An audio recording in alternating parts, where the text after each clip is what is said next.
रसूलों के अमाल और उसका 16वां बाब, जो 40 आयत पर मुश्तमिल है।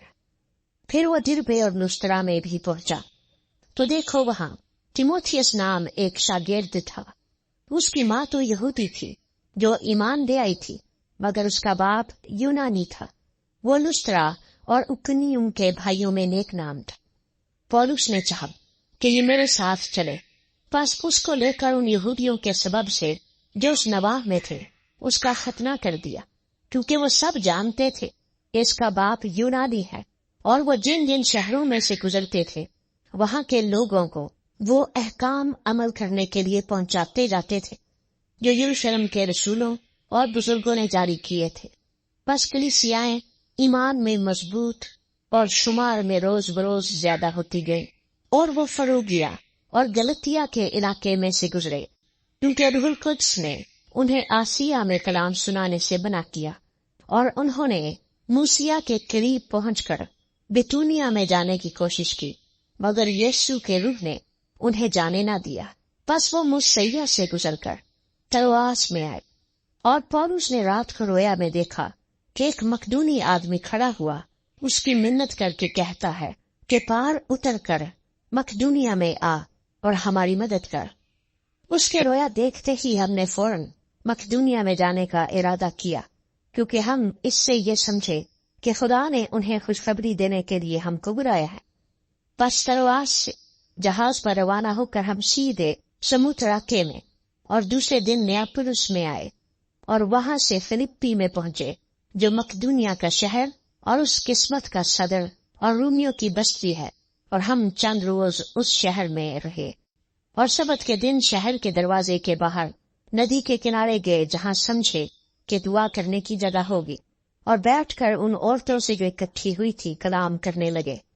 और थुआतीरा शहर की एक खुदा परस्त औरत लुदिया नाम किरमस बेचने वाली भी सुनती थी। उसका दिल खुदावंद ने खोला ताकि पौलुस की बातों पर तवज्जो करे, और जब उसने अपने घराने समेत बपतिस्मा दे लिया तो मिन्नत करके कहा कि अगर तुम मुझे खुदावंद की ईमानदार बंदी समझते हो तो चलकर मेरे घर में रहो। बस उसने हमें मजबूर किया। जब हम दुआ करने की जगह जा रहे थे तो ऐसा हुआ कि हमें एक लौंडी मिली जिसमें गैब दान रूह थी। वो गैब गोई से अपने मालिकों के लिए बहुत कुछ कमाती थी। वो पौलुस के और हमारे पीछे आकर चिल्लाने लगी कि ये आदमी खुदा ताला के बंदे हैं जो तुम्हें निजात की राह बताते हैं। वो बहुत दिनों तक ऐसा ही करती रही। आखिर पौलुस सख्त रंजीदा हुआ और फिर कर उस रूह से कहा कि मैं तुझे यीशु मसीह के नाम से हुक्म देता हूँ कि इसमें से निकल जा। वो सी खड़ी निकल गई। जब उसके मालिकों ने देखा कि हमारी कमाई की उम्मीद जाती रही तो पौलुस और सेनास को पकड़कर हाकिमों के पास चौक में खींच ले गए और उन्हें फौजदारी के हाकिमों के आगे ले जाकर कहा कि ये आदमी जो यहूदी है हमारे शहर में बड़ी खलबली डालते हैं और ऐसी रस्में बताते हैं जिनको कबूल करना और अमल में लाना हम रूमियों को रवा नहीं।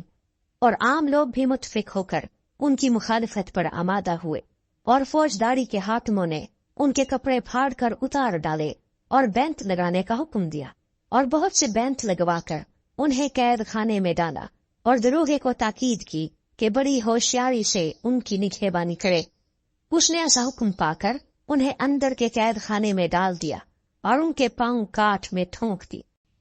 आधी रात के करीब पौलुस और सीलास दुआ कर रहे और खुदा की हम्द के गीत गा रहे थे, और कैदी सुन रहे थे कि यकायक बड़ा भूचाल आया, यहाँ तक कि कैद खाने की नींव हिल गई, और उसी दम सब दरवाजे खुल गए और सब की बेड़ियां खुल पड़ी, और दरोगा जाग उठा और कैद खाने के दरवाजे खुले देखकर समझा कि कैदी भाग गए।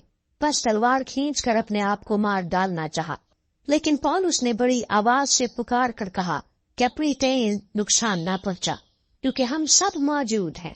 वो चिराग मंगवा कर अंदर जा कूदा और कांपता हुआ पौलुस और सीलास के आगे गिरा और उन्हें बाहर लाकर कहा, ऐ साहिबो, मैं क्या करूं कि निजात पाऊं? उन्होंने कहा, खुदावंद यीशु पर ईमान ला तो तू और तेरा घराना निजात पाएगा। और उन्होंने उसको और उसके सब घर वालों को खुदावंद का कलाम सुनाया, और उसने रात को उसी घड़ी उन्हें ले जाकर उनके जख्म धोए, और उसी वक्त अपने सब लोगों समेत बपतिस्मा लिया और उन्हें ऊपर घर में ले जाकर दस्तरखान बिछाया और अपने सारे घराने समेत खुदा पर ईमान लाकर बड़ी खुशी की। जब दिन हुआ तो फौजदारी के हाकिमों ने हवालदारों की मार्फत कहना भेजा कि उन आदमियों को छोड़ दे, और दरोगे ने पौलुस को इस बात की खबर दी कि फौजदारी के हाकिमों ने तुम्हारे छोड़ देने का हुक्म भेज दिया, बस अब निकलकर सलामत चले जाओ। मगर पौलुस ने उनसे कहा कि उन्होंने हमको जो रूमी है कसूर साबित किए बगैर ईरानिया पिटवा कर कैद में डाला, और अब हमको चुपके से निकालते हैं। ये नहीं हो सकता, बल्कि वो आप आकर हमें बाहर ले जाए। हवालदारों ने फौजदारी के हाकिमों को इन बातों की खबर दी। जब उन्होंने सुना कि ये रूमी है तो डर गए और आकर उनकी मिन्नत की और बाहर ले जाकर दरखास्त की कि शहर से चले जाए। बस वो कैद खाने से निकलकर लुदिया के हाथ गए और भाइयों से मिलकर उन्हें तसल्ली दी और रवाना हुए।